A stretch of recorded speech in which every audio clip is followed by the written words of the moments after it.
படுத்த 10 நிமிடங்களில் தொடங்கிய மூச்சிறைப்பு அம்மாவுக்கு அதிகமாகிவிட்டது. படுக்க முடியாமல் அம்மா எழுந்து உட்கார பத்மினி அரை தூக்கத்தில் இருந்தாள்.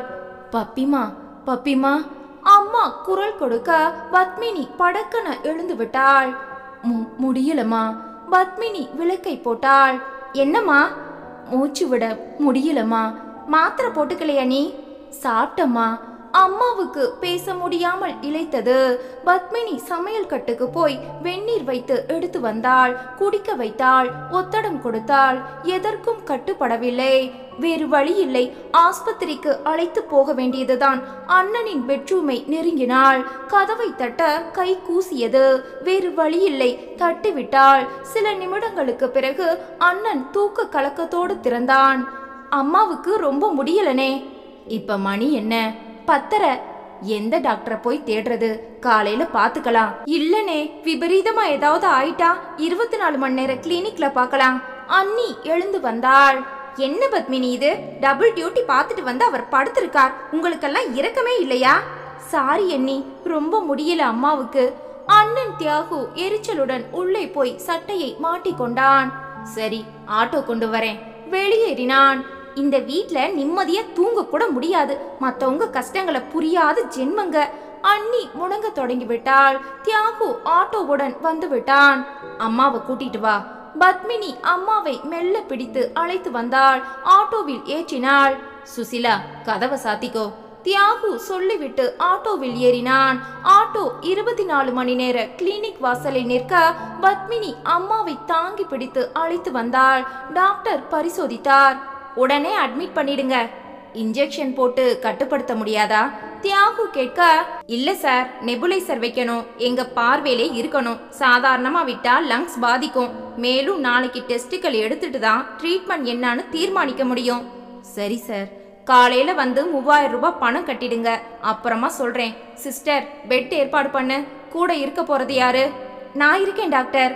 பத்மினி சொல்ல அம்மா படுக்க வைக்கப்பட்டு நெபுலைசர் பொருத்தி ட்ரிப்ஸ் போட்டு ஊசியும் போட்டார் டாக்டர். பத்மினி பக்கத்தில் உட்கார்ந்து விட்டாள்.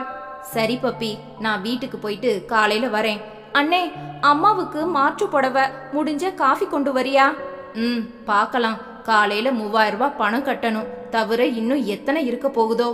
அம்மாவுக்கு உன்னை தவிர யார் இருக்காங்க அண்ணே? சரி பப்பி, நானும் எத்தனை தான் சமாளிக்க முடியும். முதல்ல உங்க அண்ணிய சமாளிக்கணுமே.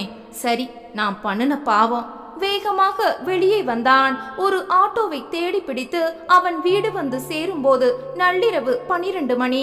சுசிலா கதவை திறந்தாள். எங்க அவங்க 2 பேரும்?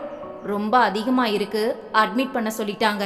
அப்புறம் காலையில 3000 ரூபாய் முன்பணம் கட்டணும். அப்புறமா டெஸ்டுகள் எடுத்துட்டு ட்ரீட்மெண்ட். எப்படியும் 3 நாள் வச்சுக்கிட்டு 10 ரூபாய் கறந்துடுவாங்க. சொன்னா எப்படி? பணத்துக்கு எங்க போறது? செஞ்சு தானே ஆகணும் சுசி. அவன் சட்டையை கலட்டி விட்டு கட்டிலில் வந்து உட்கார்ந்தான். அவர்களது 5 வயது மகள் பவித்ரா உறக்கத்தில்.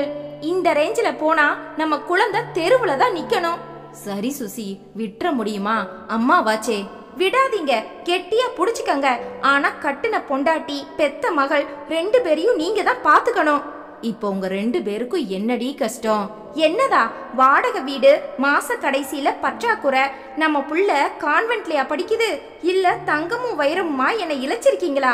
துணி கடைக்கு போனா கூட உங்க தங்கச்சிங்க அம்மானு என்னையும் சேர்த்து 4 புடவை வாங்கணும். எதை எடுத்தாலும் பங்கு போடணும். எனக்குன்னு ஒரு வாழ்க்கை வேணுங்க. பொறு, கிடைக்கும். எப்ப? உங்க பெரிய தங்கச்சியோட கல்யாண கடன் இன்னும் அடையல. பத்மினிக்கு இப்பவே 26 வயசு. நோயாளி அம்மா. இந்த ஜென்மத்துல எனக்கு விடியவே போறதில்ல. தியாகு படுத்து விட்டான். நான் பேசிட்டே இருக்கேன், நீங்க படுத்தா என்ன அர்த்தம்? அவனை பிடித்து உலுக்கினாள். அவன் சரக்கன எழுந்து விட்டான். என்னடி செய்ய சொல்ற? நானும் மனுஷன்தான். கட்டியா வச்சிருக்கேன். முடிஞ்ச வரைக்கும் சமாளிக்கிறேன். மூச்சு திணற அம்மாவை தெருவுல பிடிச்சா தள்ள முடியும்? சரி சரி, கடைசியில நான் தானே ஏமாளி. நாளைக்கே எங்க அம்மா வீட்டுக்கு போறேன். புருஷ வீட்டுல வாழ வழி இல்ல. கால் வைத்து கஞ்சியாவது ஊத்துங்கன்னு கையேந்தி நிக்கிறேன். உங்க உறவுகளையே கட்டிட்டு அழுங்க. திரும்பி படுத்தாள். தியாகு அப்படியே உட்கார்ந்தான். சுசிலா, பதிலே இல்லை. உன்னை தாண்டி நேத்திக்கு உன்கிட்ட கொண்டு வந்து தந்தேனே இன்சென்டிவ் பணம் 4000. விசுக்கன எழுந்தாள். அது இப்ப என்கிட்ட இல்ல. எங்க போச்சு? என் சிநேகிதி அம்மா கிட்ட கொடுத்தாச்சு. அவ மேல பணம் போட்டு நம்ம குழந்தைக்கு 3/4 சவரன்ல காதுக்கு கம்மல் வாங்கிட்டு வருவா. ஆஸ்பத்திரி செலவுக்கு நான் கடன் வாங்கணும் சுசி. வாங்குங்க, உங்க அம்மாவுக்கு நீங்க தான் செய்யணும். திரும்பி படுத்தாள். தியாகு நொந்து போனான். அம்மா மேல் எரிச்சலாக வந்தது. கிழவி சாக மாட்டா, ஏன் உயிரை எடுப்பா. பணத்துக்கு நான் எங்க போவேன்? புரிஞ்சுக்க மாட்டேங்கிறாளே சுசீலா. விளக்கை அணைத்து விட்டு படுத்தான் தியாகு. வெறுப்பாக இருந்தது. ஆஸ்பத்திரியில் அம்மாவின் மூச்சிறைப்பு கட்டுக்கு அடக்க தொடங்கி இருந்தது. ஊசி மருந்தும் நெபுலைசரும் வேலை செய்ய ஆரம்பிக்க அம்மா அசந்து உறங்கிக் கொண்டிருந்தாள். பத்மினி கண் விழித்தபடி பார்த்து கொண்டிருந்தாள் அம்மாவை. நாளை காலை பணம் கட்ட வேண்டும். அண்ணி விடமாட்டாள். அடுத்த புயல் ஆரம்பம். அக்காவுக்கு விவரம் தெரிவிக்க வேண்டும். கலக்கமாக இருந்தது. அம்மாவுக்கு கடந்த 5 வருடங்களாக பலவித நோய்கள் ஆட்டி படைக்கிறது. அப்பா இறந்த பிறகு நோயில் விழுந்த அம்மா பிறகு தலை தூக்கவே இல்லை. இவர்கள் 3 பேர். அண்ணன் ஒரு நல்ல உத்தியோகத்தில் ஓரளவுக்கு குடும்பத்தை நடத்துவது அவன்தான். அண்ணியின் குத்தல் பேச்சு தாங்க முடியவில்லை. பத்மினிக்கு வீட்டு வேலைகளும் குடும்ப பாரமும் இருந்ததால் அதிகம் படிக்க முடியவில்லை. 12வது படிப்புக்கு மேல் அவளுக்கு பணம் கட்ட யாரும் தயாராக இல்லை. அந்த நேரம் அக்கா கல்யாண மும்முரத்தில் இருந்ததால் பத்மினி தள்ளுபடியாகிவிட்டாள். அதன் பிறகு அண்ணன் கல்யாணம், அண்ணி வரவு, அப்பாவின் மரணம், அம்மாவின் நோய் எல்லாம் சேர்ந்து பத்மினியை பழி வாங்கிவிட்டது. 12வது படிப்புக்கு பத்மினிக்கு வேலை கிடைப்பதும் சுலபமாக இல்லை. வீட்டு வேலைகளில் முளி பிதுங்குவதால், நோயாளி அம்மாவை கவனிப்பதால் பத்மினிக்கு வெளியே போகவும் முடியவில்லை. பத்மினியின் வாழ்வில் வெளிச்ச புள்ளியே தென்படும் நிலையில் இல்லை. காலை 5 மணிக்கு அம்மா உறக்கத்தில் இருக்க பத்மினி வாய்க்கூப்பளித்து முகம் கழுவி கொண்டு வந்தாள். அங்குள்ள டெலிபோனை நெருங்கி அக்கா விஜயா வீட்டுக்கு டயல் செய்தாள். அத்தான் எடுத்தார். அத்தா, பத்மினி பேசுறேன். சொல்லு பப்பி, என்ன காலங்காத்தால? அம்மா அட்மிட் ஆயிருக்காங்க என தொடங்கி விவரம் சொல்ல அக்கா கைக்கு ரிசீவர் போக அக்கா விஜயா பதறிவிட்டாள். 1 மணி நேரத்துல நாங்க 2 பேரும் வர்றோம் பப்பி. பத்மினி வைத்து விட்டு இந்த பக்கம் வந்தாள். நர்ஸ் வந்தாள். முன்பணம் 3000 கட்ட சொல்லிடுங்க. சரிங்க சிஸ்டர். பேங்க் திறந்ததும் அண்ணன் பணம் எடுத்துட்டு வந்துடுவார். பத்மினி உள்ளே வர அம்மா கண் விழித்தாள். ஏதோ பேச நினைத்தாள். நீ பேசாம இரு, ஸ்ட்ரெயின் பண்ணிக்காம இருந்தா எல்லாருக்கும் நல்லது. சொன்னபடி 1 மணி நேரத்தில் அக்கா விஜயா, அத்தான் முரளி வந்து விட்டார்கள். அம்மாவை பார்த்தார்கள். அம்மா அழுதாள். உனக்கு ஒண்ணுமில்ல, அழுது அதிகப்படுத்திக்காத. தியாகு பணத்தோட வர்றானா? அக்காவை பத்மினி தனியாக அழைத்து வந்தாள். அண்ணி கொடுக்க விடுவாளாக்கா? பெரிய ரகளையாகும். பணத்தை கட்டியும் ஆகணும். புரியலையேக்கா. இப்ப எவ்வளவு கட்டணும் பப்பி? முரளி கேட்க 3000 அத்தா.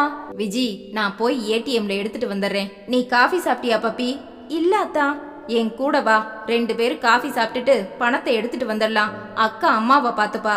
வேண்டாம் அத்தா, அவர் தான் கூப்பிடுறாரே, போயேண்டி பப்பி.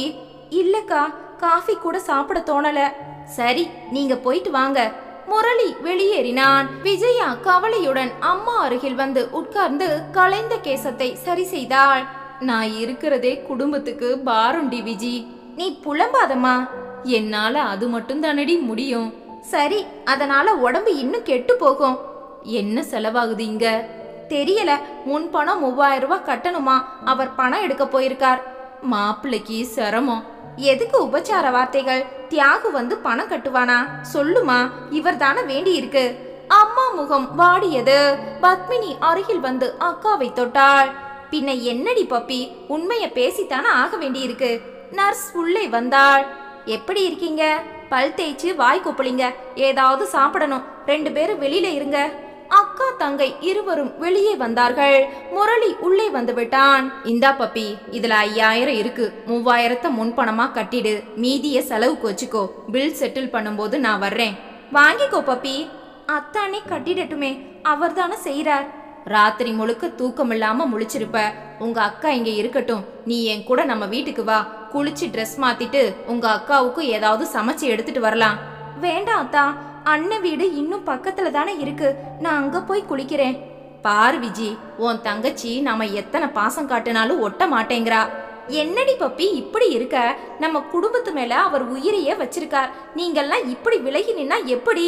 அது இல்லக்கா, இத பாருங்க, இவங்களுக்கெல்லாம் செய்யணும்னு உங்க தலையில எழுதி இருக்கா? வேலைய பார்த்துட்டு போங்க, தியாகு செய்யட்டும். டாக்டர் வந்தார், பரிசோதித்தார். ஒரு எக்ஸ்ரே எடுத்துடலாம்.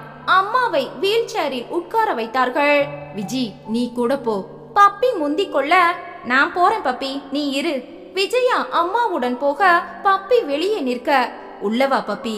முரளி அவள் தோளில் கை போட்டு உள்ளே அழைத்து வந்தான். ஏன் விலகி விலகி போற? அவனது கை படக்கூடாத இடங்களில் பட பத்மினி நெளிந்தாள். விடுங்க அத்தா. ஏன் என்ன புரிஞ்சிக்கவே மாட்டேங்கிற? இது ஆஸ்பத்திரியாத்தான், படக்குன்னு அண்ணனே உள்ள வந்துட்டா அசிங்கமாயிடும். அதுக்குத்தான் வீட்டுக்கு வான்னு சொன்னேன். நாம 2 பேரும் தான். சடாரண விலகி கொண்டாள், கையெடுத்து கும்பிட்டாள். அம்மா உடம்பு முடியாம இருக்காங்க. அக்கா தன் புருஷனை ராமன்னு நம்புறா. குடும்பமே உங்களை கோபுரத்துல தூக்கி வச்சிருக்கு. வேண்டாம் அத்தா, எந்த உறவுலையும் விரிசல் விழாம இருக்கத்தான் நான் இத்தனை பொறுமையா இருக்கேன். என்னை விட்டுடுங்க. எனக்கு நீ வேணும்டி ராஜாத்தி. பத்மினி முகத்தில் வெறுப்பு படர்ந்தது. உங்க அப்பா உயிரோட இல்ல, அம்மா நோயாளி. அண்ணே எத்தனை நாளைக்கு தான் குடும்பத்தை தாங்குவான்? தாலி கட்டிட்டு எல்லாரையும் போல வாழலாம்னு ஒரு நினைப்பு உன் மனசுல இருக்கா? விட்டுரு, அதுக்கு வாய்ப்பே இல்ல. நான் வச்சுக்கிறேன், என்ன சொல்ற? காலடி யோசை கேட்க படக்கன முரளி திரும்ப தியாகு உள்ளே நுழைந்தான். வாங்க மாப்பிள, எப்ப வந்தீங்க? அம்மா எங்க பப்பி? எக்ஸ்ரேக்கு அக்கா கூட்டிட்டு போயிருக்கா. நான் பணத்துக்கு ஏற்பாடு பண்ண போறேன். உங்க அண்ணி சாப்பாடு கொண்டு வருவா. அப்புறமா நீ வீட்டுக்கு போ. தியாகு, இப்படி வா. என்ன மாப்பிள? தியாகுவின் தோளில் கை போட்டு முரளி வெளியே அழைத்து போனான். நான் பணம் கட்டியாச்சு. தியாகு பேசாமல் நின்றான். நீ ஏன் கவலைப்படுற? யார் கட்டுனா என்ன? உங்க அம்மா குணமாகணும், அவ்வளவுதானே.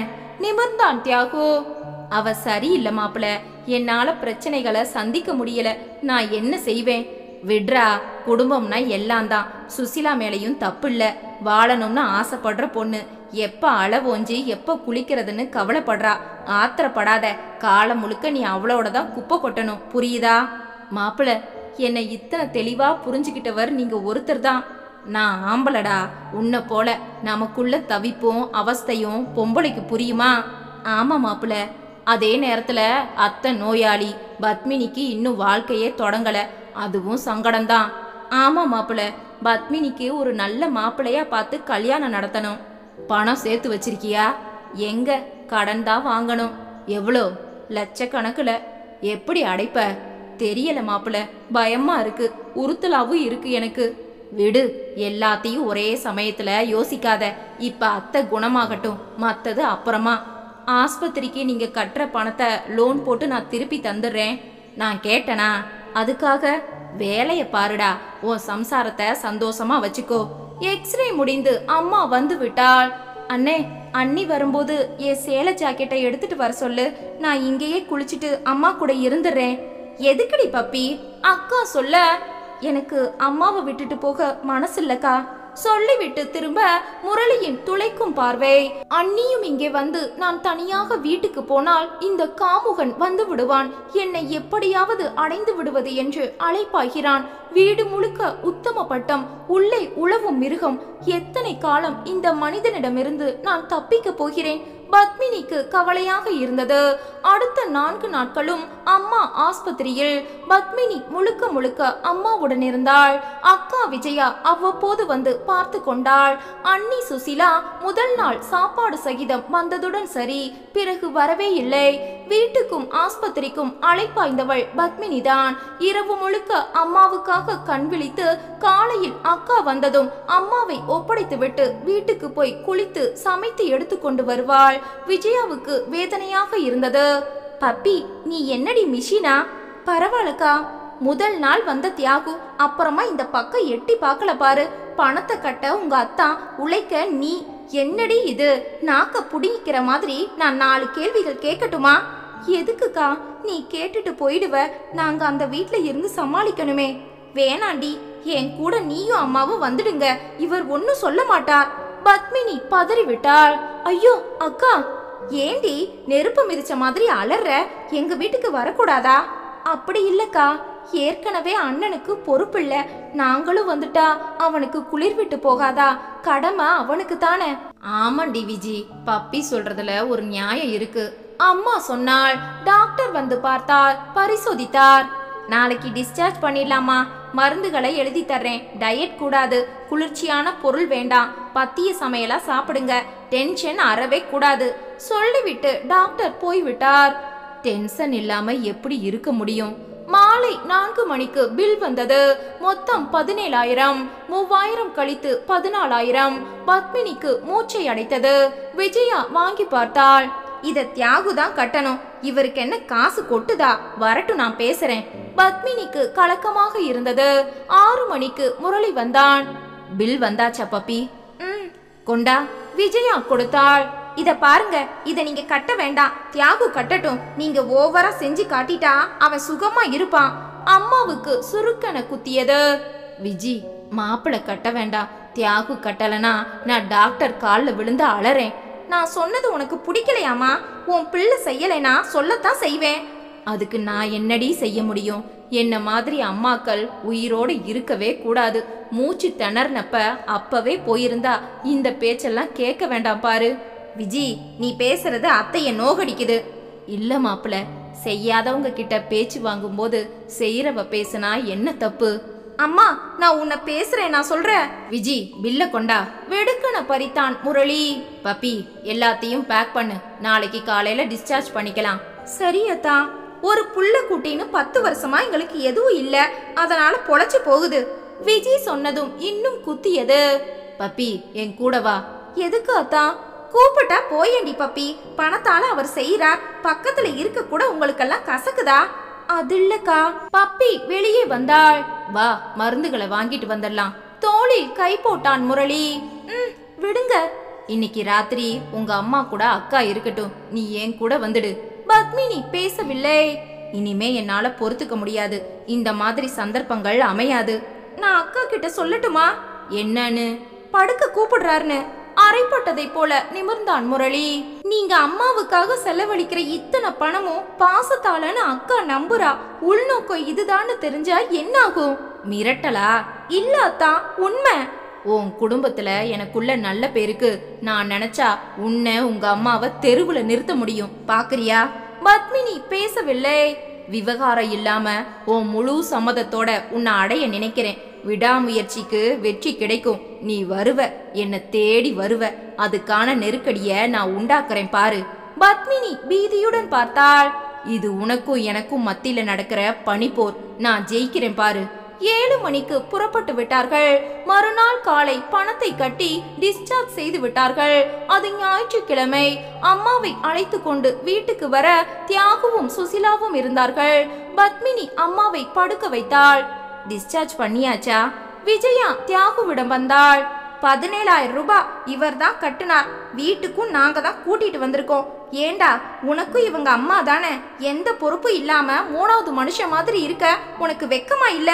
விஜி, நீங்க சும்மா இருங்க. எங்க அண்ணன் கிட்ட நான் பேசுறேன், யாரும் குறுக்க வர வேண்டாம், நான் பேசித்தான் ஆகணும். தியாகுவிடம் பதிலே இல்லை. ஏன் தியாகு இப்படி இருக்க? அம்மா செத்தா கொல்லிப்பட வருவியா, இல்லனா அதையும் என் வீட்டுக்காரர் தான் போடணுமா? தியாகு முகம் சிவந்து விட்டது. கல்யாண வயசு கடந்து ஒரு தங்கச்சி, அவ கடைசி வரைக்கும் இப்படியே இருக்கணுமா? என் கேள்விக்கெல்லாம் என்ன பதில் தியாகு? பதில நான் சொல்லலாமா? சுசீலா முன் வந்தாள். நீ யாரு? அவரோட மனைவி. அவரை என்ன கேட்டாலும் பதில் சொல்ற உரிமை எனக்கு உண்டு. அப்படியா? அசிங்கப்பட்டு அவமானம் சுமந்து தலை குனிஞ்சு நிக்கிறானே, அதுக்கு காரணமே நீதானே. நிறுத்து விஜி, அவர் கோடீஸ்வரர் இல்ல. உங்க அப்பா சொத்து சேர்த்து வச்சுட்டு போகல. உன் கல்யாண கடனை இவர் தலையில சுமத்திட்டு தான் போனார். ஆண் வாரிசு ஒரு குடும்பத்துக்கு செஞ்சுதான் ஆகணும். எத்தனை கடன், கல்யாண பொறுப்பு, மருந்து செலவு, குடும்ப நிர்வாகம், இன்னும் என்ன பாக்கி? இவரை நம்பி வாழ வந்தவனா தெருவுல நிக்கணுமா? ஒருத்தன் கையில தன் மகளை பிடிச்சு கொடுக்கும் போது அவன் வாழ வைப்பான்னு தான் குடுக்கறாங்க.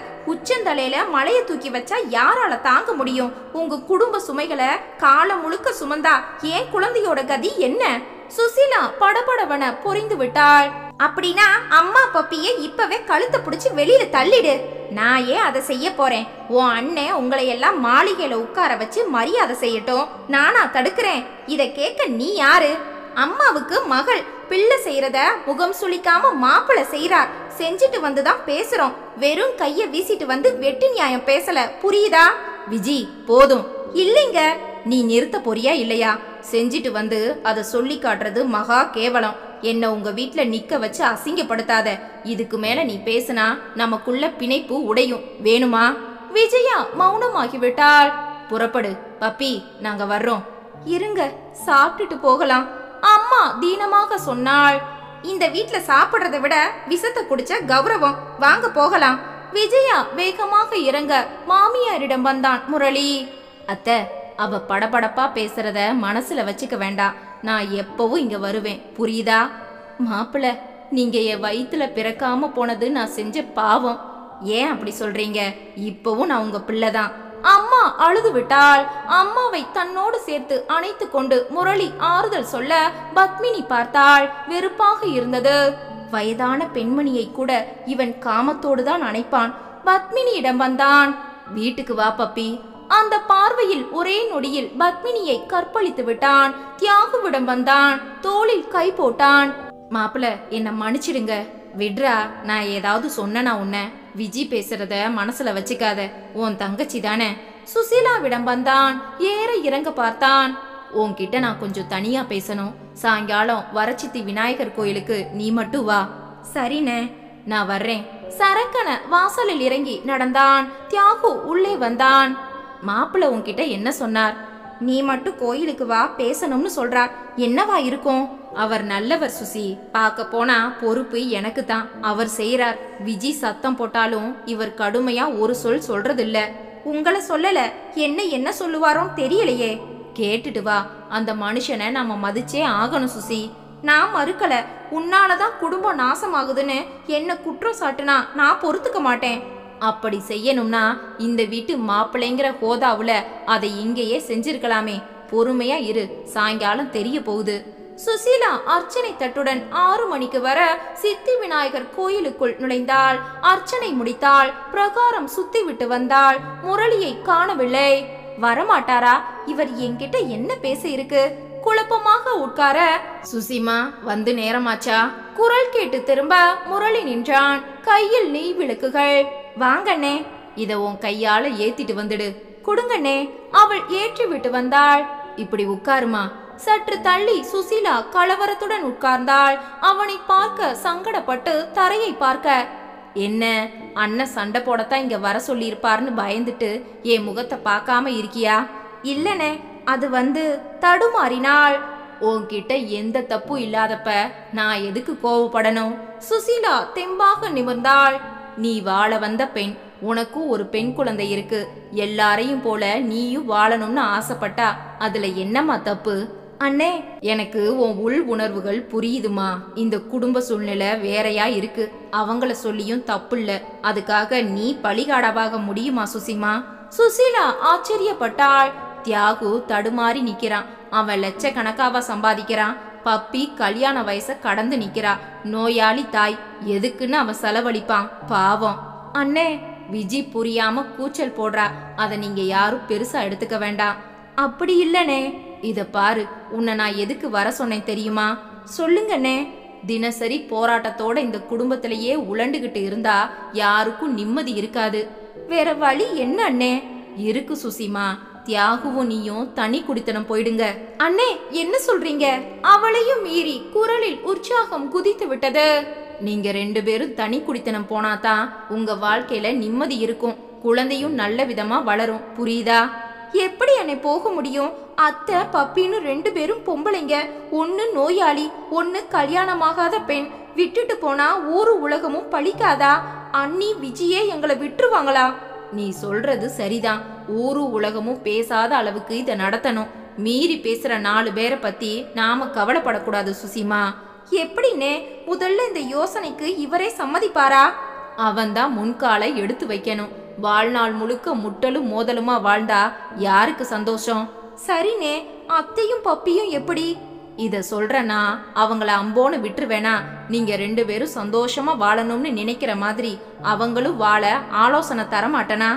எனக்கு புரியல. தியாகுவுக்கு உடனே ஆபீஸ்ல வெளியூருக்கு மாற்றல் கேட்டு வாங்கணும். சரினே, அந்த ஊருக்கு நாங்களும் வர்றோம்னு இவங்க சொன்னா வர முடியாத ஊருக்கு கேட்கணும் சுசி. அப்ப இவங்களை எப்படி? அது ஏன் பொறுப்பு. அண்ணே, என்னால எதையும் நம்ப முடியல. பணத்தையும் நிறைய செலவழிச்சு எல்லாரும் சந்தோஷமா வாழணும்னு எப்படி நினைக்க முடியுது உங்களால? அம்மாடி, எல்லாரையும் அவங்க கண்ணோட்டத்துல நின்னு பாக்குறவனா, புரியுதா? சரி, இந்த பிரச்சனைய எப்படி ஓபன் பண்றது? யார்கிட்ட? நான் சொன்னேன்னு தியாகு கிட்ட பேசிட்டு நாளைக்கே தியாகுவை விட்டு எனக்கு ஃபோன் பண்ண சொல்லு. அத்தை பப்பி காதுல விழாம பேசு, புரியுதா? சுசீலா பூரித்து போனாள். எனக்கு கூட பிறந்த அண்ணன் இல்ல, இருந்தா கூட என் சந்தோஷத்துக்காக இத்தனை பாடுபடாது. நான் கொடுத்து வச்சிருக்கேன். முரளி காலில் விழுந்து விட்டாள் சுசீலா. என்ன சுசிமா, நீ எதுக்காக இத்தனை உணர்ச்சி வசப்படுற? சரி, இருட்டி போச்சு, நீ புறப்படு. தியாகு கிட்ட ஜாக்கிரதையா பேசு, புரியுதா? சுசீலா புறப்பட்டு போக, இவளும் நல்லா தான் இருக்கா. சனியே, தங்கச்சி உறவு வருது. சரி சரி, இவளையெல்லாம் துரத்தி விட்டா தான் பப்பிய முழுமையா அனுபவிக்க முடியும். பப்பி, உனக்குள்ள வேலிகளை தகர்த்துட்டு உள்ள வரத்தான் இந்த பாடுபடுறேன். கண்டிப்பா உன்னை நெருங்கிடுவேன். ஆலயமணி அடித்தது. திரும்பினான். முருகா, நீயும் 2 பொண்டாட்டிக்காரன்தான். எனக்கு ஒண்ணு போதுமே. பப்பிய கட்டிக்கவா ஆசைப்படுறேன், வச்சிக்கத்தானே, கருணை காட்டு. சுசீலா வீட்டுக்கு வந்து விட்டாள். தியாகு தாமதமாக வந்தான். இரவு சாப்பாடு முடிந்து அறைக்குள் வந்ததும் குழந்தை உறங்கி விட்டதை ஊர்ஜிதம் செய்து கொண்டு சுசீலா குரலை இறக்கி கொண்டு ஒன்று விடாமல் சொல்லிவிட்டாள். தியாகு பிரமிப்பின் உச்சிக்கே போனான். மாப்பிள்ளை இப்படியா சொன்னார்? அண்ணே ரொம்ப நல்லவருங்க, நாம சந்தோஷமா வாழணும்னு நினைக்கிறார். சரிடி, அம்மா பப்பி அவர் பார்த்துப்பார். ஆஸ்பத்திரிக்கு 17,000 பணம் கட்டுறவர் 2 பேருக்கும் சோறு போட்டு பாதுகாப்பு தரமாட்டாரா? அவங்களுக்கு புள்ளையும் இல்ல, பப்பிய கட்டி கொடுத்துடுவாங்க. அத்தைய கூட வச்சுப்பாங்க. யாருக்கும் பிரச்சனை இல்லாம தீர்வு காண்றார், பாத்தீங்களா?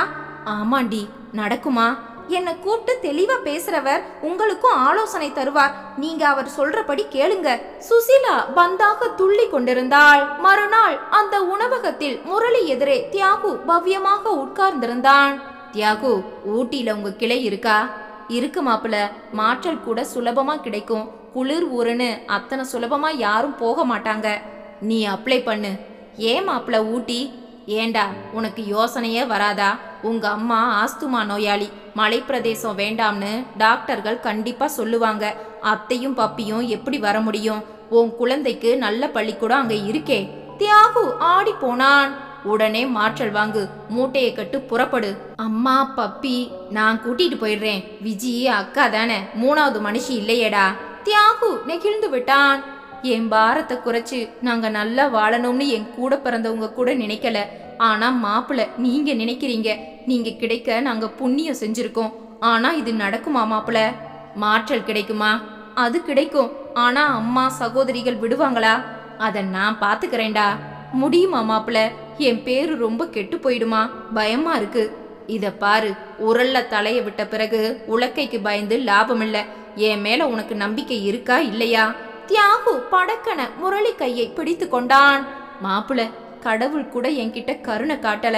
ஆனா நீங்க காட்டுற பரிவும் பாசமும் யாரும் காட்ட மாட்டாங்க. எதுக்கு நீ கண் கலங்குற? இத பாரு தியாகு, தப்புன்னு நினைச்சா எல்லாமே தப்புதான், நியாயம்னு நினைச்சா எல்லாமே நியாயம்தான். அத நம்ம பாக்குற பார்வையும் அணுகுற முறையும் தான் இதுல முக்கியம். நீ தைரியமா இரு. நீ வாழ பிறந்திருக்கடா ஜமாய். முரளி தோளில் தட்ட தியாகு சந்தோஷமாக முரளியின் கைகளை பற்றி குலுக்கினான். உத்தம வேடம் போடும் முரளியின் உள்நோக்கம் தெரிந்தால் தியாகு சிரிப்பானா? முரளி சாப்பிட உட்கார்ந்தான். விஜியை காணவில்லை. விஜி, சாப்பாடு போடவா?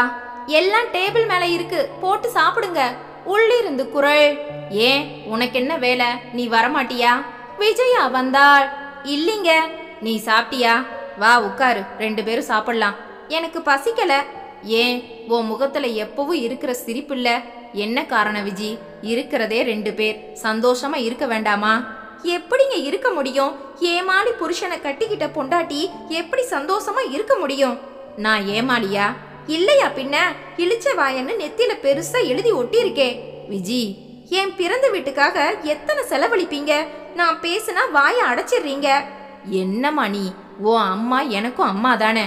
இதை கேட்கும் போது உடம்பு சிலிர்க்குது எனக்கு. இந்த பாசத்தை பயன்படுத்தி எங்க அண்ணன் குளிர் காயிறான். பொறுப்புல இருந்து அழகா நழுவுறான். விடலாமா? நமக்கு புள்ள குட்டி இல்லைன்னு வாரி விட்டா நாளைக்கு ஒரு கஷ்டம் வரும்போது செய்ய யார் இருக்காங்க? ஏன் கஷ்டம் வருது? அள்ளி விட்டா கஷ்டம் கண்டிப்பா வரும். நான் ஒன்னு கேக்குறேன். இந்த வீட்ல என்ன சேர்ந்த 2 பேரை நான் பாத்துக்கணும்னு கட்டாயம் இருந்தா அவங்கள நீ துரத்தி விடுவியா?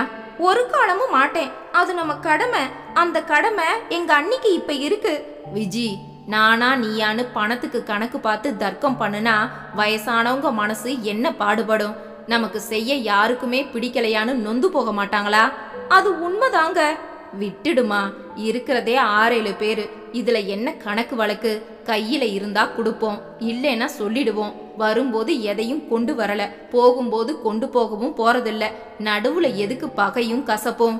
இந்த பக்குவம் எனக்கு வரலையே. உனக்கு மட்டும் இல்ல, எந்த பொம்பளைக்கும் உலகத்துல பக்குவமே வராது. இந்த ஏமாந்த சோனகிரி கிடைக்க எங்க குடும்பத்துக்கு யோகம் இருக்கு. என்னங்க, பப்பிக்கு சீக்கிரம் கல்யாணம் நடத்தணும். இப்பவே லேட்டு. நீங்க களத்துல இறங்கினாதான் அவ கழுத்துல தாலி ஏறும். முரளி முகம் மாறிவிட்டது. நான் கேட்டது தப்பா? சேச்சே, பப்பிக்குன்னு ஒரு ஆம்பளை இனிமேவா பிறக்க போறான்? தேடி பிடிக்கணும். வசதி குறைஞ்சவனா இருந்தாலும் தப்பில்ல. அவளுக்கு அரை வயிற்றுக்கு கஞ்சி ஊத்துறவனா இருக்கணும். உங்க அளவுக்கு தகுதியும் குணமும் உள்ள மனுஷன் கிடைக்க போறதில்ல. அதுல பாதியாவது கிடைக்காதா? என்னளவு தகுதி வேணுமா? ஆள் இருக்கா? நானே தான் பப்பிய கட்டிக்கணும். படக்கன விஜயா முகம் மாறிவிட்டது. என்ன விஜி, ஏன் அப்படி சொன்னீங்க? தப்பா விஜி? தப்புதான். ராமனை விட உசத்தியான என் புருஷ வாயிலிருந்து இப்படி ஒரு வார்த்தை வரலாமா? முரளி சுதாரித்து கொண்டான். நான் தமாஸ் பண்ண கூடாதா? வேடிக்கையா கூட உங்கள மாதிரி உத்தமர் இந்த மாதிரி பேசக்கூடாது. பொண்டாட்டிக்குள்ள பொறாமையா இருக்காதா பின்ன? எந்த தகுதியும் இல்லாத ஆம்பளைங்களை புருஷனை அடைஞ்சவளுங்களே அலட்டிக்கிறாளுங்க. உங்களை புருஷனா அடைஞ்ச எனக்கு எத்தனை கர்வம் இருக்கும்? விஜி, நானும் சராசரி ஆம்பளைதான். அத நான் சொல்லணும். என்ன கடவுளாக்கி கோயில் கட்டிடாத. எனக்கு அது பிடிக்கல. யதார்த்த மனுஷனா வாழ விடு. சரி போதும். வீட்ல இருந்து ரொம்ப போர் அடிக்குது. வெளியூருக்கு எங்கேயாவது போகலாமா? நவக்கிரக கோயில்களுக்கு? ஐயா சாமியாரே, கோயில் வேண்டாம், குளிர் பிரதேசங்களுக்கு போகலாமா? ஆபீஸ்ல லீவு எப்படி இருக்குன்னு பாக்குறேன். அப்புறமா நீ ப்ரோக்ராம் போட்டு கொடு. சரிங்க. விஜி உள்ளே போனாள். நீ வத்தல் தொத்தலா இருக்க. உன்னை கூட்டிக்கிட்டு குளிர் பிரதேசத்துக்கு போய் நான் என்ன செய்வேன்? உன் தங்கச்சி பப்பி மாதிரி சும்மா ஜிகு ஜிகுன்னு ஒரு ஐட்டம் குளிர் பிரதேசத்துக்கு வந்தா கதகதப்பா இருக்கும். முடிஞ்சா பப்பிய கூட்டிட்டு போக முடியுமான்னு பாக்கணும். தியாகுவை சீக்கிரம் மூட்டை கட்டி விட்டுட்டா பப்பியும் கிழவியும் நிச்சயமா இங்க வந்துதான் ஆகணும். இனி பொறுத்துக்க முடியாது. பப்பி எனக்கு வேணும். இந்த வீட்டுக்கு பப்பி வந்து அவளை நான் தொட்டுட்டா அப்புறமா பப்பி தொடர்ந்து இணங்கித்தான் ஆகணும். ராமனை விட உசத்தியான என் புருஷன்.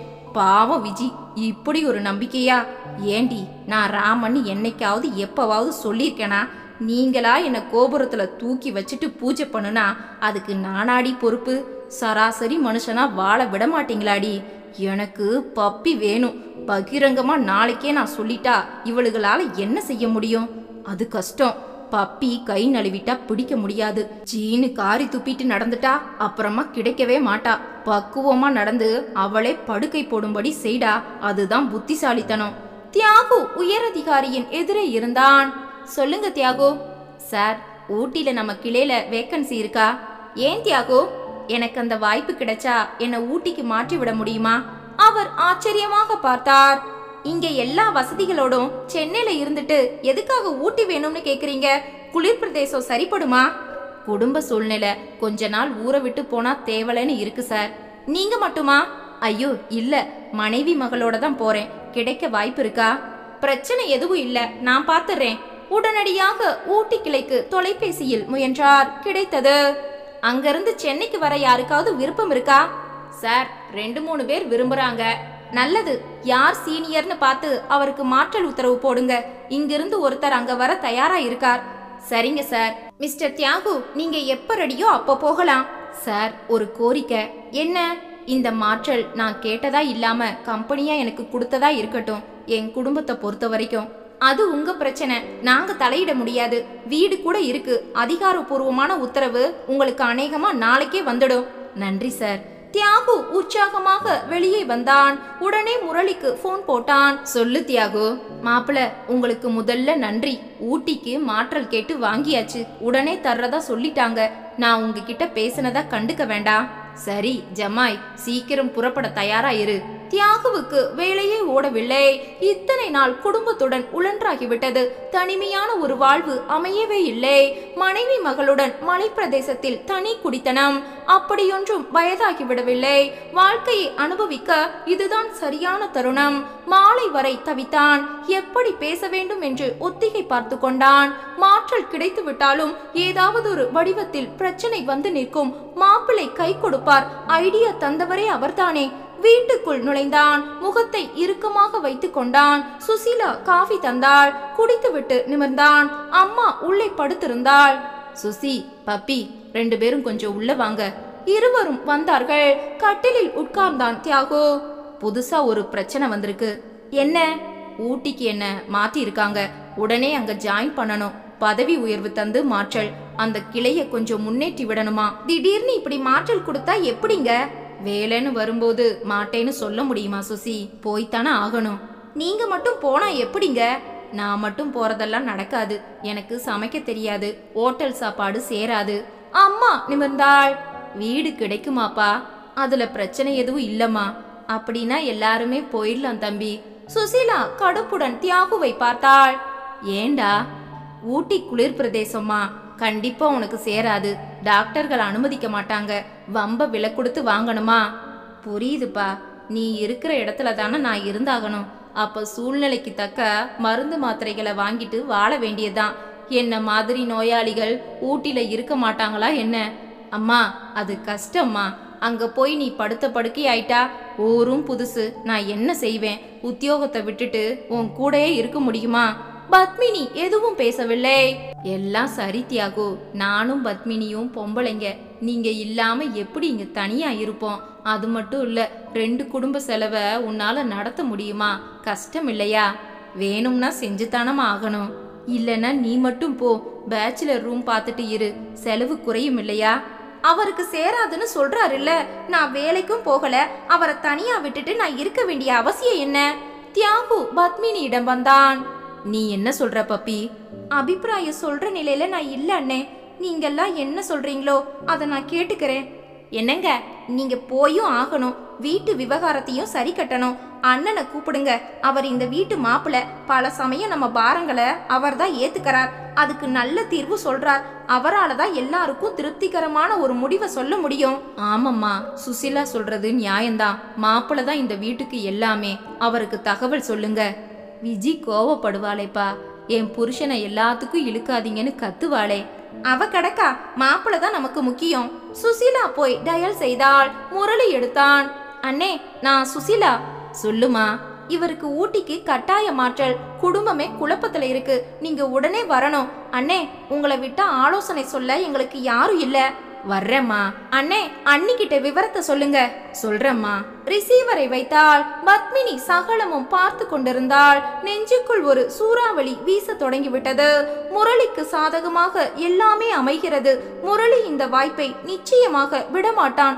நான் குறுக்கே புகுந்து என்ன செய்ய முடியும்? உடம்புக்குள் ஒரு வெப்பம் புகுந்தது. தவிப்பு நரம்புகளில் நர்த்தனமாடியது.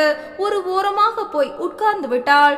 சுசீலாவும் தியாகுவும் என்னவோ வாங்க வேண்டும் என்று வெளியேறிவிட்டார்கள். அம்மாவும் பத்மினியும் மட்டும் வீட்டில். பப்பி, இங்க வா. என்னம்மா? நீ என்ன நினைக்கிற? தியாகு கூட போறது தானே நமக்கு நல்லது இல்லையா? தெரியலம்மா. என்னடி பதில் இது? அம்மா, ஒன்னே ஒன்ன மட்டும் என்னால சொல்ல முடியும். நடக்கிற எதுவுமே நம்ம வீட்ல தற்செயலான விஷயம் இல்ல. இதுக்கு என்னடி அர்த்தம்?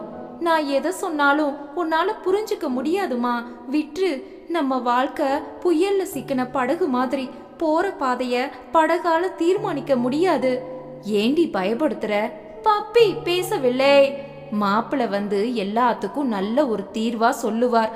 அவர் முடிவுக்கு இந்த குடும்பம் கட்டுப்படணும். கோயில் பிரகாரத்தில் தியாகுவும் சுசீலாவும். நினைச்சபடி நடக்குமா சுசி? ஏன்? நம்ம கூட தான் வருவோம்னு 2 பேரும் அழிச்சாட்டியம் பண்ணி கிளம்பிட்டா. கவலையே படாதீங்க. அண்ணன் அதுக்கு அனுமதிக்க மாட்டார். நம்மள சந்தோஷமா தனி குடித்தனமா வாழ வைக்க அண்ணன் சொன்ன ஆலோசனை தானே இது. இப்ப அவரே நம்மள கைவிட்டுடுவாரா? சரிம்மா, பிள்ளை கூட தான் போவேன்னு ஒரு அம்மா பிடிவாதம் பிடிச்சா கூடாதுன்னு சொல்ற உரிமை ஒரு மாப்பிள்ளைக்கு இருக்கா? சொல்லு பார்க்கலாம். இல்லதான். அப்புறம் உங்களால அண்ணனை சரியா புரிஞ்சிக்கவே முடியலங்க. நம்மள மாதிரி பதட்டப்படுற ஆள் அவர் இல்ல. புத்திசாலித்தனமா ஒரு பிரச்சனையா அணுகுவார். அதை எப்படி வழி நடத்திட்டு போகணும்னு அவருக்கு தெரியும். மாலை 7 மணிக்கு முரளியும் விஜயாவும் உள்ளே நுழைந்தார்கள். தியாகு ஓடி போய் வரவேற்றான். விஜயா முகத்தில் சிரிப்பில்லை. எப்படிமா இருக்க? உங்க அண்ணன் புதுசா ஒரு குண்டை தூக்கி போட்டிருக்கானே. சரிம்மா, மாற்றல் வந்தா போய்தான் ஆகணும். அவங்களும் புள்ளையும் போவாங்கடி விஜி. நானும் பப்பியும். நீங்களும் போங்க. அது குளிர் பிரதேசம். நான் ஆஸ்துமா நோயாளி, வர வேண்டான்னு சொல்றானே தியாகு. விஜி திரும்பினாள். ஏன்னே, ஊட்டியில ஆஸ்துமா நோயாளிகள் 100 பேர் இருப்பாங்க. ஆஸ்பத்திரி டாக்டர் எல்லா இடத்துலயும் உண்டு. என்ன கஷ்டம்? இல்ல விஜி, இப்பதான் செத்து பிழைச்சிருக்காங்க. அத்தான் செலவழிச்சிருக்கார். திரும்பவும் ரிஸ்க் எடுக்கணுமா? வேண்டாம் விஜி. அப்படின்னா மாற்றலை ரத்து பண்ணு. எப்படி விஜி? இல்லனா நீ மட்டும் போ. சுசீலா கடுப்பாகி விட்டாள். ஏன் பொண்டாட்டி நான் எதுக்கு அவரை விட்டுட்டு இங்க இருக்கணும்? நியாயம்தான். ஒரு ஆம்பளை மனைவியை விட்டு வாழ முடியாது. அதே மாதிரி அவனை நம்பின அம்மா சகோதரியையும் விட்டு இருக்க கூடாது. அதுதானே தர்மம். அம்மாவுக்கு ஆபத்து எதுவும் வரக்கூடாதுன்னு அவங்க மேல உள்ள பாசம் காரணமா குழம்பி நிக்கிறோம். நீ புரியாம பேசுறிய விஜி. சரி, நியாயம்தான். வழி என்ன? அது புரியாமத்தான மாப்பிளைய வர சொன்னேன். அவரை விட நல்ல ஆலோசகர் எங்களுக்கு யாரு? முரளி நிமிர்ந்தான். நான் இந்த வீட்டு மாப்பிள்ள தான், வெளி மனுஷன். என் ஆலோசனைகளை ஏத்துக்கணும்னு கட்டாயம் இல்ல. அழைச்சதுக்காக சொல்றேன். அம்மா குறுக்கிட்டாள். நீங்க சொல்றத ஏத்துப்போ மாப்பிள்ள. நன்றி அத்தை. தியாகுவுக்கு மாற்றல் வந்தாச்சு, போய்தான் ஆகணும். சுசீலாவும் குழந்தையும் அவன் கூட போறதுல சிக்கல் இல்ல. அத்தைக்கு கண்டிப்பா ஊட்டி குளிர் சேராது. வயசானவங்கள அங்க வச்சுக்க முடியாம பல பேர் இங்க வர்றாங்க. நாம ரிஸ்க் எடுக்கிறது புத்தி கெட்டத்தனம். சரிங்க, அம்மாவும் பப்பியும் எங்க போவாங்க? இதை கேட்க உனக்கு வெக்கமா இல்ல? முரளியின் குரல் ஓங்கி விட்டது. அனைவரும் திரும்ப. நீ பொண்ணு தானே, உன் அம்மா தங்கச்சிய பாத்துக்கிற பொறுப்பு உனக்கு இல்லையா? ஒரு தாய் சுமந்து பெறும்போது பிள்ளையும் பெண்ணும் சமம்தான். ஒரு பெண்ணுக்கு எப்ப இடைஞ்சல் வரும்? கணவரும் மாமியாரும் தடை சொல்லும் போது. உனக்கு மாமியார் இல்ல, புருஷன் நான் தடுக்கவே இல்ல. அப்புறமா என்ன கஷ்டம்? தியாகு சுசீலா முகம் மலர்ந்தது. சரிங்க, எத்தனை காலத்துக்கு இது நடக்கும்? அவன் திரும்ப சென்னைக்கு வர்ற வரைக்கும். வருவானா? வர நான் முயற்சி செய்யாம இருப்பனா? போதும் தியாகு, நீயும் உன் பொண்டாட்டியும் ஆடுற டிராமா சூப்பர். உன் ஆபீஸ் கிளைகள் தமிழகம் முழுக்க பல இடங்கள்ல இருக்கும்போது ஊட்டிக்கு உன்னை ஏன் மாற்றணும்? அம்மா வர முடியாத இடம்னு தேர்ந்தெடுத்து ஆபீஸ்ல போட்டாங்களா? முரளி அருகில் வந்து, விஜி முட்டாள்தனமா பேசுறியா நீ? நான் முட்டாள் இல்லைங்க, நீங்க தான் ஏமாளி. மொத்தமா பணத்தை கட்டுனீங்க இல்ல, அப்பவே கணக்கு போட்டுட்டாங்க இவங்க. இந்த மாற்றல் தானா வரல, இவன் கேட்டு வாங்கி இருக்கான். புருஷனும் மனைவியுமா திட்டம் போட்டு குளிர் பிரதேசத்துக்கு மாற்றல் வாங்கிட்டாங்க. நீங்க ஆலோசகர், தலையில ஒரு கூட ஐஸ். எப்படியும் நீங்க ஏத்துப்பீங்கன்னு அவங்களுக்கு தெரியும். தியாகு சுசீலா நிலை குலைந்தார்கள். முரளி ஆடி போனான். தியாகு சுதாரித்து கொண்டான். போது விஜி, காட்டுத்தனமா பேசாத. எங்களை அவமானப்படுத்துறதா உன் நோக்கமா? இத பார் தியாகு, அத்தனை ரோசம் உனக்கு இருந்தா கூட்டிட்டு போயேன். சரிம்மா, நீ புறப்படு. ஊட்டில வந்து நீ செத்தாலும் சரி, இவ உன்னை பாத்துக்க தயாரா இல்ல. யாரும் சாக மாட்டாங்க. வாக்குவாதம் வலுத்தது. அம்மா அழத் தொடங்கி விட்டாள். சுமந்து வலிக்க வலிக்க பெத்தேன், ஆனா பிள்ளைங்களுக்கு இப்ப பாரமா நிக்கிறேன். பத்மினி எழுந்து வந்தாள். அம்மா, நீ 3 பேரை பெற்றிருக்க, 2 பேர் தான் இப்ப பேசிட்டு இருக்காங்க. நான் ஒருத்தி உயிரோட உன் கூடவே இருக்கேன். நான் இல்லேன்னு சொல்லலடி. உன்னை எப்பவும் நான் தாமா பாத்துக்கிறேன். என்கிட்ட பணம் இல்ல, ஆனா தேகத்தால உழைக்கிறேன். அம்மா, 4 வீட்டுக்கு சமைச்சு போட்டா பணமும் வரும். உன்னை பராமரிக்கிறது கஷ்டமா சொல்லு? முரளி முன்னால் வந்தான். ஏன் பப்பி என்னை அவமானப்படுத்துற? உன்னை சமையல்காரியாக்கி அதுல கிடைக்கிற பணத்துல உங்க அம்மாவை நீ காப்பாத்துறத நாங்கெல்லாம் பார்த்துட்டு சும்மா இருப்போமா? இத்தனை நாள் செலவழிச்ச பணத்துக்கும் காட்டுன பாசத்துக்கும் என்ன பப்பி அர்த்தம்? அம்மா தொடர்ந்து அழ. முரளி அருகில் வந்து, அத்தை, நீங்க எனக்கு அம்மாவை போல, புறப்படுங்க. அம்மா முரளியின் கைகளை பிடித்தாள். நீங்க கிடைக்க நான் புண்ணியம் செஞ்சிருக்கேன் மாப்பிள்ள. ஆனா என்னால என் மகள் வாழ்க்கை பாதிக்கப்படக்கூடாது. விஜி வேகமாக வந்தாள். அம்மாவை தனியாக உள்ளே இழுத்து வந்தாள். பப்பி, நீயும் வாடி. பப்பியும் வர கதவை சாத்தினாள். ஏமா, நீயும் என்ன புரிஞ்சுக்கல. என் புருஷன் இப்படி அசடா இருக்காரே, அவன் பொறுப்புகளை தட்டி கழிச்சிட்டு பொண்டாட்டி கூட ஓட பாக்குறான். அதை நான் தடுக்க பாக்குறேன். புரியலையே உங்க 2 பேருக்கும். அது இல்லக்கா. ஏன் பப்பி, உன்னை சமைக்க விட்டுட்டு நான் வேடிக்கை பாப்பனா? அந்த அளவுக்கு கூட என் நெஞ்சில ஈரம் இல்லைன்னு நினைச்சியா? அக்கா, அவங்க தப்பிக்க பாக்குறாங்க பப்பி. இது கேட்டு வாங்கின மாற்றல் தான். சரிக்கா, கலட்டி விட்டுட்டு ஓட பாக்குறவங்கள தடுத்து நிறுத்தவும் முடியாதே. பலவந்தமா ஊட்டிக்கு நாங்க போனா யாருக்கும் நிம்மதி இருக்காதேக்கா. விஜி யோசித்தாள். சரி, நீ வீட்டை காலி பண்ணிட்டு எங்க கூடவே வந்துடுங்க. இல்லக்கா, நாங்க வரல, இங்கேயே இருக்கோம். அண்ணன் பணம் அனுப்பட்டும். கிளிப்பா, இவர் தான் செய்யணும். கொஞ்சம் செய்க்கா, நானும் உழைக்கிறேன். வீட்ல இருந்தபடியே சம்பாதிக்கலாம், அதுல தப்பு இல்ல. உன் கூட நாங்க இருந்தா ஒரு குற்ற உணர்ச்சி இருக்கும், புரிஞ்சுக்கோக்கா. பப்பி சொல்றது நியாயந்தா விஜி. அம்மா சொல்ல. அக்கா, இனி நான் பேசுறேன், நீ தப்பா எடுத்துக்காம என்ன புரிஞ்சுக்கோ. சரி பப்பி. மூவரும் வெளியே வந்தார்கள். பப்பி தான் ஆரம்பித்தாள். ஊட்டிக்கு நாங்க 2 பேரும் போக முடியாது. அந்த ரிஸ்கை எடுக்க வேண்டாம்.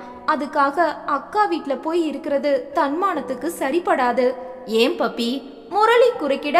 இல்ல அத்தான், தியாகு அம்மா தங்கச்சிய உங்க அக்கா வீட்ல விட்டுட்டு கம்பி நீட்டிட்டான்னு ஊர் பேசும். அதுக்கு நாங்க தனியா இருந்தா சரியான வீடு கிடைச்சதும் கூட்டிட்டு போயிடுவான்னு பொய் சொல்லிக்கலாம். தியாகுவுக்கு சுருக்கென்றது. எப்படி பப்பி தனியா இருப்பீங்க? அண்ணே, அந்த கவலையை இனி நீ பட வேண்டாம். இருக்க முடியாதுன்னா மாற்றலை ரத்து பண்ணுவியா? போகத்தான் போற, விட்டுரு. முரளி நெருங்கினான். நீங்க 2 பேரும் தனியா இருக்க கூடாது. அத்தா, நாங்க 2 பேரும் அங்க வந்து இருக்கிறத விட இங்க இருந்தாதான் உங்களுக்கு வசதி. முரளிக்கு தூக்கி வாரி போட்டது. என்னடி சொல்ற பப்பி? அக்கா, உன் வீடும் சின்னதுதான், இடப்பற்றாக்குறை. நாங்க இங்க இருந்தா அத்தா வந்து பாத்து பாரு, அத சொல்றேன். சரி தியாகு, நீ புறப்படு, நான் இங்க பாத்துக்கிறேன். தியாகு, தனி குடும்பம், நீ முழுசா தர வேண்டாம். பாதி பணத்தை அனுப்பு, மீதிய மாப்பிள்ள தருவார். அம்மா ஆணையிட தியாகுவுக்கு திக்குன்றது. திரும்பி சுசீலாவை பார்த்தான். இப்ப எதுவும் பேச வேண்டாம், பிறகு பாத்துக்கலாம் என்பது போல சுசீலா ஜாடையில் சொல்ல ஒரு மாதிரி பிரச்சனைக்கு தீர்வு வந்து விட்டது. பப்பி, உன்கிட்ட நான் கொஞ்சம் தனியா பேசணும். விஜய் திரும்ப. இனி அம்மாவையும் பார்த்துட்டு இந்த குடும்பத்தையும் நடத்த போறது பப்பி. யார் செலவுக்கு பணம் தர்றோங்கிறது முக்கியம் இல்ல. குருவி தலையில பணங்காய். அப்படி இருக்கும்போது அவளுக்குன்னு சில ஆலோசனைகளை நான் தரணும் இல்லையா? அதை எல்லாரும் கேட்கட்டுமே அத்தா. பப்பி சொல்ல.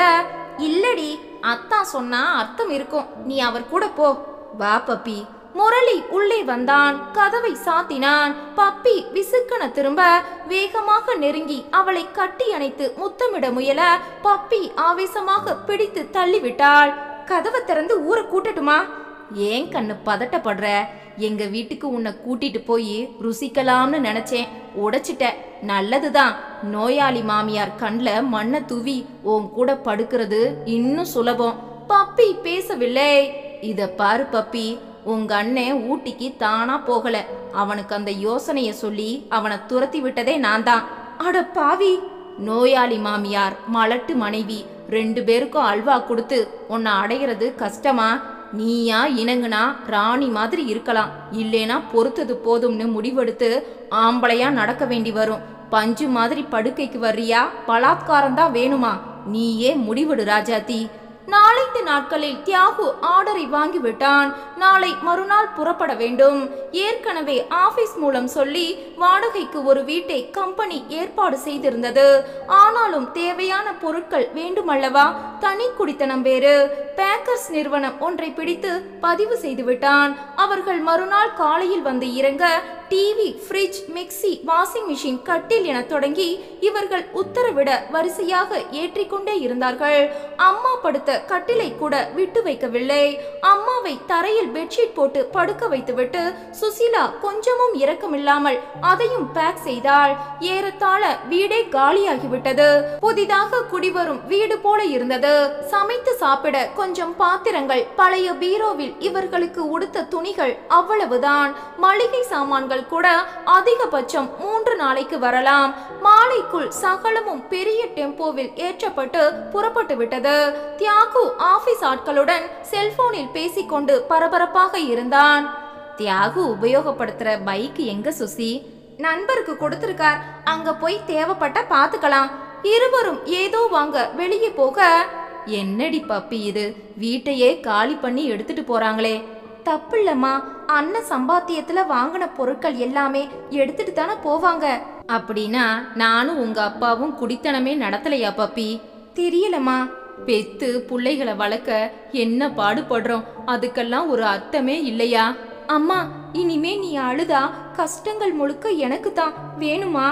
இல்லம்மா, உனக்கு மட்டும் ஒரு வாழ்வு அமையலையே பப்பி. உனக்கு அநீதி இழைச்ச மாதிரி மனசெல்லாம் குத்துது பப்பி. அப்படி நான் நினைக்கலம்மா.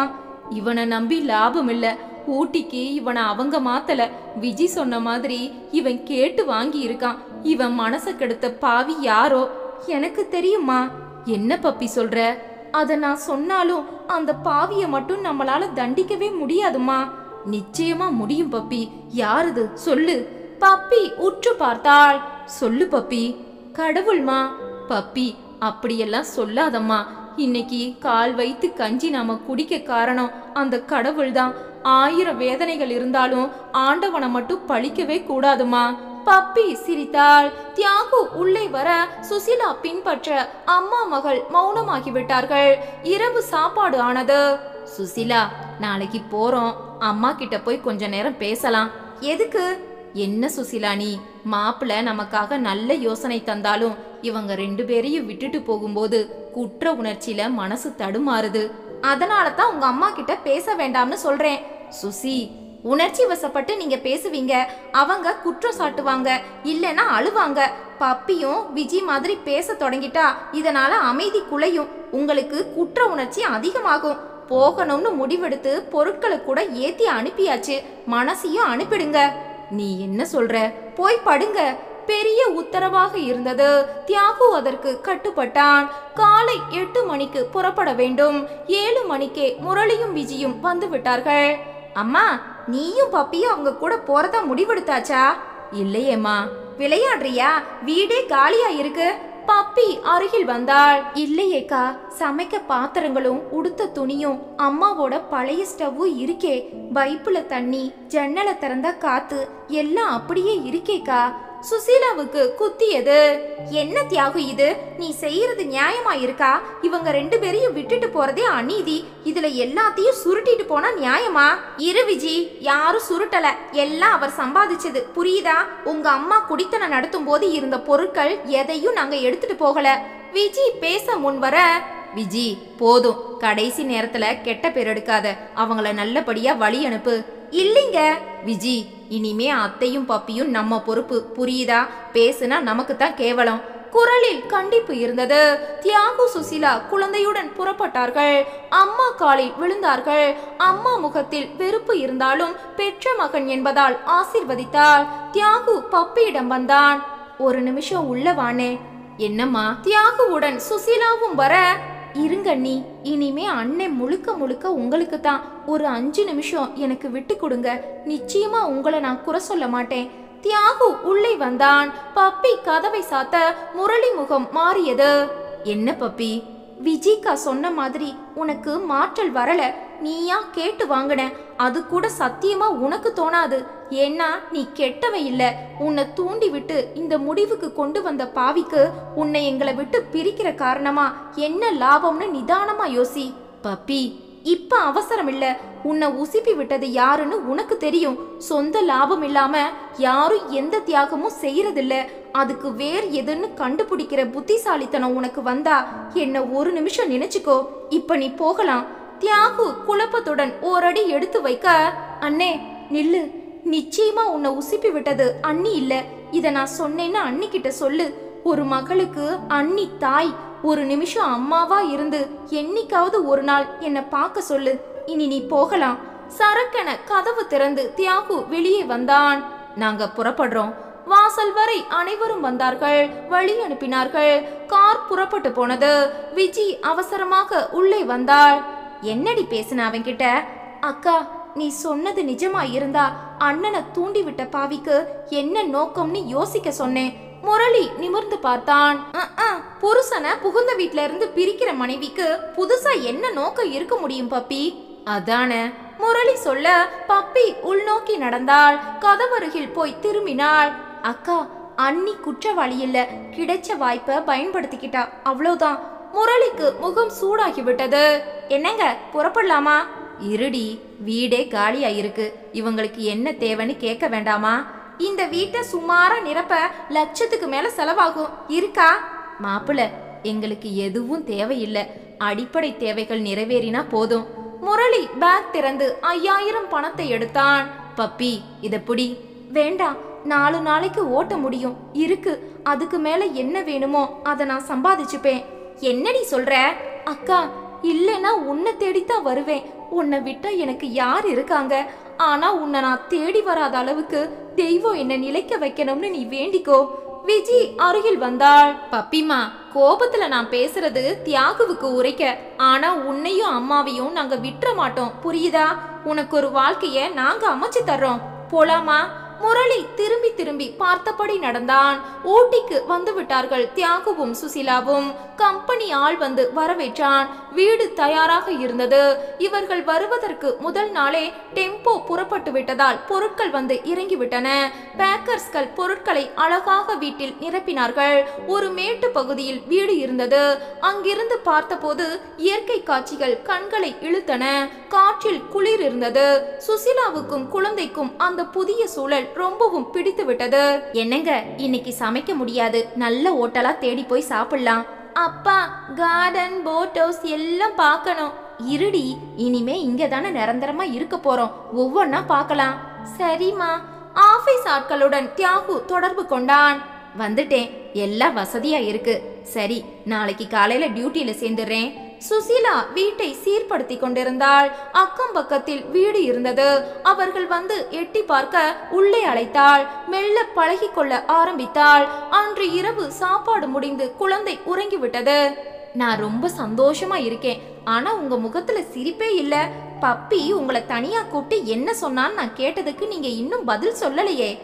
அவ உன்னை பத்தி ஒரு வார்த்தை கூட தப்பா பேசல. சரி, யார பத்தி சொன்னா? எதுக்கு ரகசியம்? மாற்றல நீயா கேட்டு வாங்கி இருக்க. உன்னை தூண்டி விட்டு இந்த முடிவுக்கு கொண்டு வந்த பாவிக்கு உன்னை எங்களை விட்டு பிரிக்கிற காரணமா என்ன லாபம்னு நிதானமா நீ யோசி. சொந்த லாபம் இல்லாம யாரும் எந்த தியாகமும் செய்யறதில்ல. உன்னை உசுப்பி விட்டது அண்ணி இல்ல, ஒரு மகளுக்கு அண்ணி தாய். ஒரு நிமிஷம் அம்மாவா இருந்து என்னைக்காவது ஒரு நாள் என்னை பார்க்க சொல்லு. இதுதான் சுசி பப்பி சொன்னது. இந்த மாற்றலுக்கும் நம்ம தனி குடித்தனத்துக்கும் நம்மளை தூண்டி விட்டது முரளி அண்ணன் தானே? ஆமா. இது பப்பிக்கு தெரியுமா? வாய்ப்பே இல்ல சுசி. அப்புறம் நீங்க சும்மா இருங்க. முரளி அண்ணனுக்கு இதுல லாபம் என்ன இருக்கு? அவருக்கு கஷ்டம்தான். நாம தனி குடித்தனம் வந்த காரணமா அந்த குடும்பத்துக்கு அவர் தானே செலவழிக்க போறார். இது நஷ்டம் தானே? அது சரி சுசிலா, சொந்த லாபம் இல்லாம யாரும் எந்த தியாகமும் செய்யறது இல்லைன்னு சொன்னா. நம்மளை இந்த மாதிரி அனுப்பிட்டு அந்த குடும்பத்துக்காக முரளி என்ன செய்யற தியாகத்தோட பின்னணியில சொந்த லாபம் இருக்குன்னு சொல்றாளா பப்பி? அதான் எனக்கு புரியல சுசிலா. இல்லைங்க, முரளி என்னன அவ சொல்லவே இல்ல. அவர் தான் நமக்கு உதவுறாருன்னு அவளுக்கு தெரியாதே. சரி சுசிலா, அவ பேச்சுல ஒரு அழுத்தம் இருக்கே. விடுங்க, விரக்தியில ஏதாவது பேசி இருப்பா. அதுல ஒரு ஆளை நம்ம நுழைச்சு பார்த்தா எப்படி பொருந்தோம்? நான் நிஜமாவே கேக்குறேன் சுசி. குடும்ப பாரத்தை தன் தலையில இழுத்து போட்டுக்கிட்டு நம்ம சந்தோஷத்துக்கு ஆலோசனை தர வேண்டிய தேவை என்ன மாப்பிளைக்கு? அண்ணனை சந்தேகப்படுறீங்களா?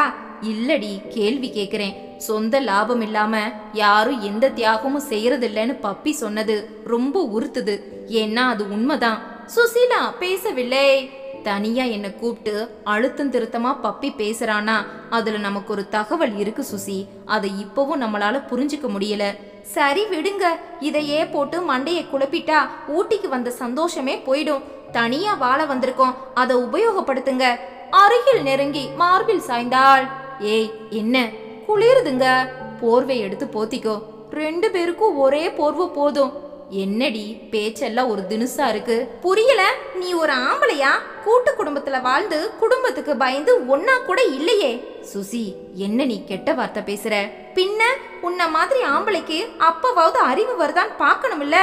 நம்ம மகளுக்கு 6 வயசு இருக்கட்டுமே, அவளுக்கும் ஒரு துணை வேண்டாமா? ஒரு தம்பி வரட்டுமே. முடிவே பண்ணிட்டியா?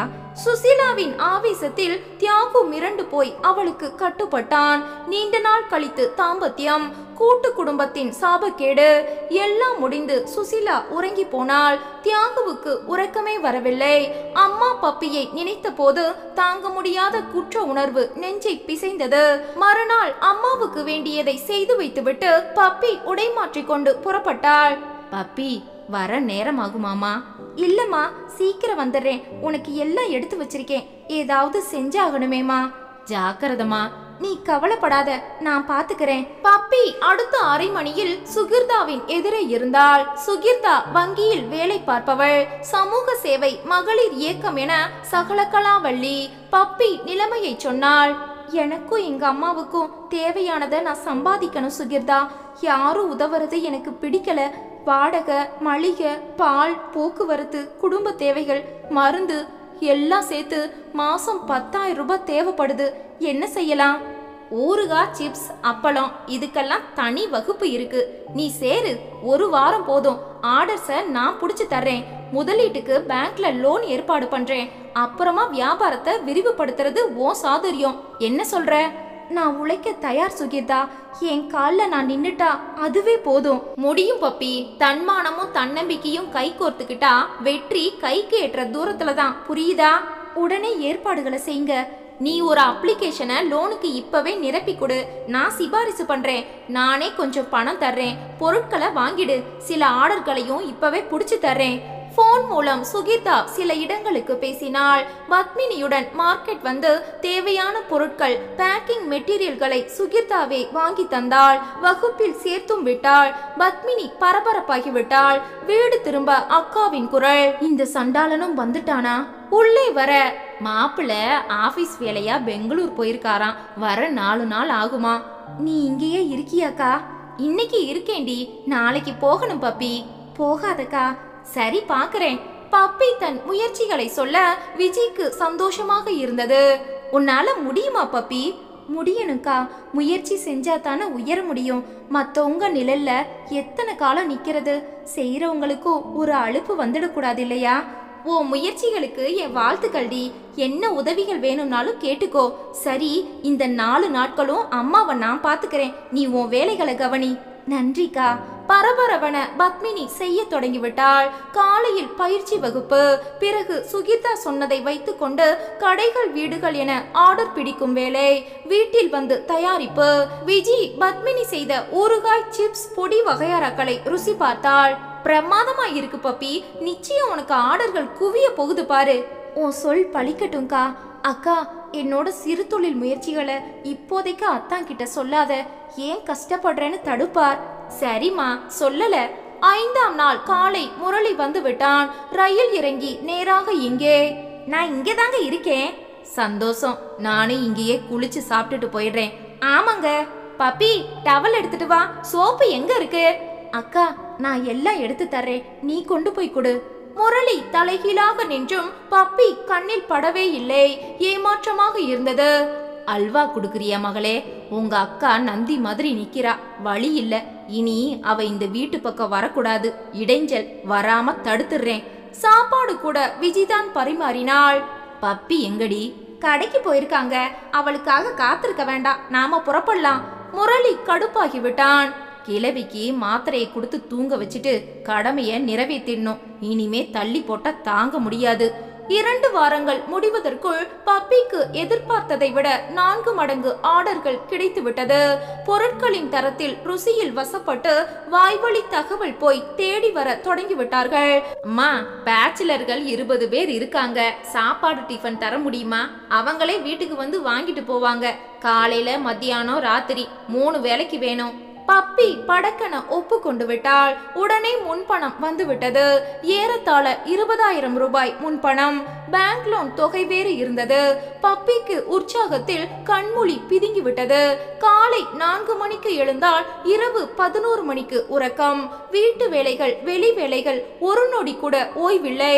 அந்த பிரம்மச்சாரிகள் 20 பேரும் முதல் 3 நாட்கள் சாப்பிட்டு முடித்ததும் பாராட்டி கைகூப்பி விட்டார்கள். இன்னும் 10 பேரை இழுத்து வந்து விட்டார்கள். ஆள் கூட உதவிக்கு இல்லாமல் பப்பி தனியாக இயங்கினாள்.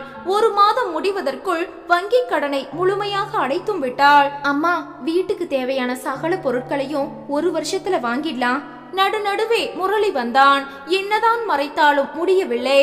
பப்பி சம்பாதிக்க தொடங்கி விட்டது முரளிக்கு தெரிந்து விட்டது. எதுக்கு அவ கஷ்டப்படணும், வேண்டாம்னு சொல்லுங்க அத்தை. இல்ல மாப்பிள்ள, நீங்க கஷ்டப்பட்டது போதும், அவ உழைக்கட்டுமே. தனியாக வந்தான். உன் கால்ல நிக்கிறியோ?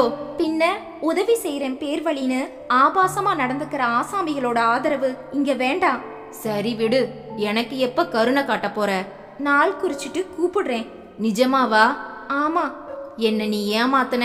நான் நாள் குறிச்சிட்டு வருவேன். அன்னைக்கு பலாத்காரம்தான். வெறியோட இருக்கேன். ஏமாத்தன பலனை அனுபவிப்ப. பசிச்சவனுக்கு பரிமாறிடு, இல்லைன்னா திருடி திங்க வேண்டி வரும். போய்விட்டான். பத்மினி பெருமூச்சு விட்டபடி சமையலை கவனிக்க தொடங்கினாள். உத்தம வேஷம் போடுற இவனை வெளியில சொல்ல முடியாத படிக்கு கடுமையா தண்டிக்கணும். எப்படி? தியாகு சுசீலா ஊட்டி வாழ்க்கைக்கு பொருந்தி விட்டார்கள். குழந்தையை பள்ளியில் சேர்த்தும் விட்டார்கள். 1 மாதம் வேலைக்கு போய் சம்பளம் வந்து விட்டது. அன்று இரவு ஆபீஸ்ல ஒரு லோன் போட்டே சுசீலா, 20,000 கிடைச்சது. சம்பளத்துல பிடிப்பாங்க. எதுக்கு? பப்பி கிட்ட கொண்டு போய் கொடுக்க போறேன். என்ன பேசுறீங்க நீங்க? வாய மூடுடி. அம்மா தங்கச்சிய அம்போன்னு விட்டுட்டு வந்திருக்கோம். ஏன்னு கூட கேட்கலனா அந்த குற்ற உணர்ச்சியில செத்துடுவேனா? இந்த 20,000 ஆயுள் முழுக்க அவங்களுக்கு போதுமா?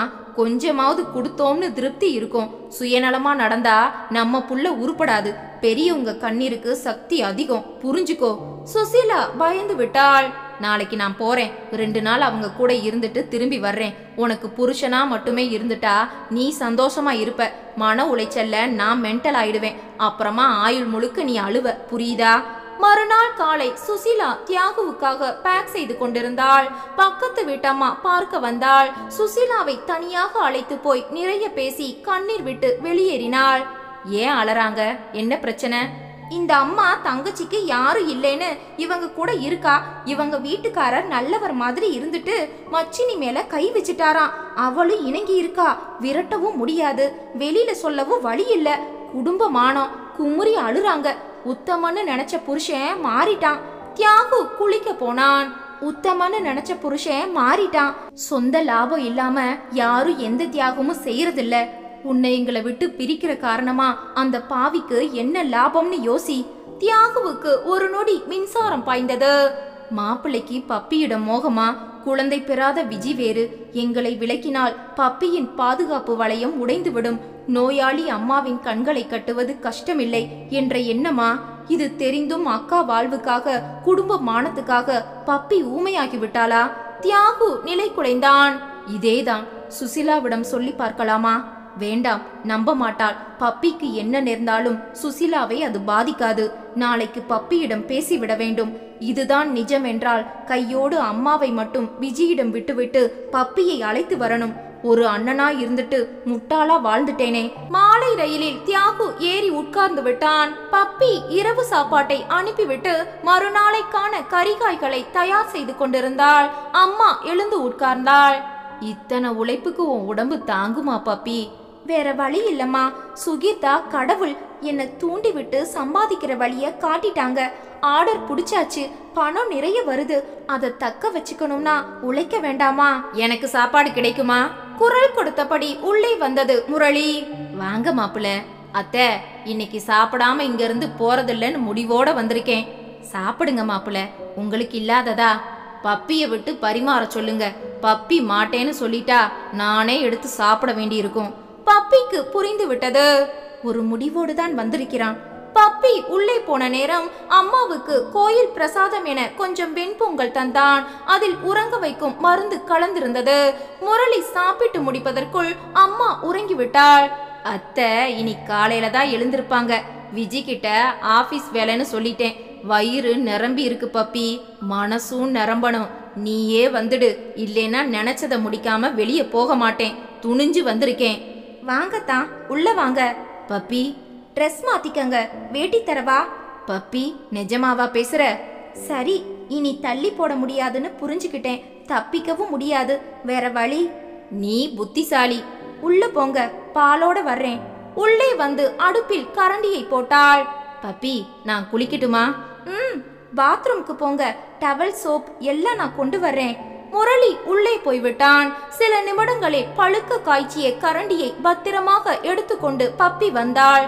பாத்ரூமுக்குள் முரளி, அத்தா நான் உள்ள வரட்டுமா? ஐயோ பப்பி, நீயா கேக்குற? சீக்கிரம் வா. பப்பி உள்ளே போனாள். 3வது நிமிடம் முரளியின் அலறல் வீட்டையே கிடுகிடுக்க வைத்தது. உறங்கும் அம்மாவுக்கு கேட்கவில்லை.